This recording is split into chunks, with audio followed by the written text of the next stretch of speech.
সৃষ্টি আছে কিন্তু পুষ্টি নেই, মহাদেব আছেন কিন্তু সম্পূর্ণ নন। শিব বৈরাগ্যের প্রতীক, তিনি ত্যাগ, তিনি শূন্যতা। কিন্তু শুধু ত্যাগে কি জগৎ চলে? অন্নহীন পৃথিবী ধীরে ধীরে মৃত্যুর দিকে এগোতে লাগল। যেখানে অন্ন নেই সেখানে ধর্ম টেকে না। দেবী পার্বতী দেখলেন এই বৈরাগ্য জগৎকে বাঁচাতে পারছে না। হে মহাদেব, অন্যই জীবন।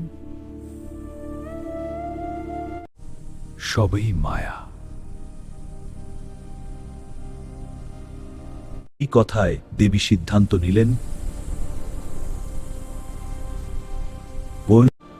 তিনি অদৃশ্য হয়ে গেলেন। দেবী না থাকলে শক্তিও থাকে না। মহাদেব বুঝলেন কিছু ভুল হচ্ছে। তিনি পৃথিবীতে নেমে এলেন। কাশী, যেখানে জ্ঞান আর শক্তি মিলিত হয়, সেখানে এক অলৌকিক দৃশ্য। দেবী অন্নপূর্ণা, অন্যের অধিষ্ঠাত্রী শক্তি। তিনি শুধু খাদ্য দেন না, তিনি পুষ্টি দেন। যেখানে দেবী আছেন সেখানে অভাব নেই। এবার মহাদেব এলেন ভিক্ষার জন্য। ত্রিলোকনাথ আজ ভিক্ষুক। দেবী মৃদু হাসলেন। নিজ হাতে অন্ন দিলেন। শিব গ্রহণ করলেন শক্তিকে এবং সঙ্গে সঙ্গে সৃষ্টি পেল পুষ্টি।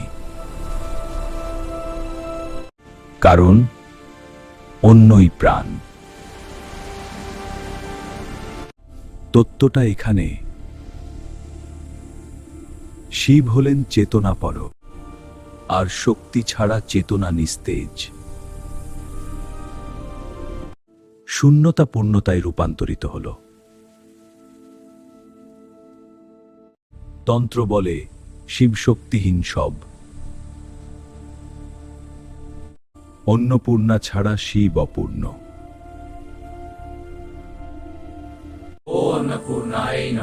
এই কারণেই কাশীতে দেবী অন্নপূর্ণার পূজা অনন্য।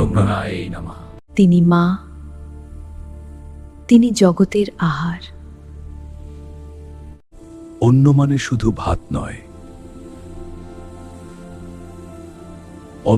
অন্ন মানে শক্তি, করুণা, জীবন। এই শিক্ষাই না বুঝলে শিবও অপূর্ণ।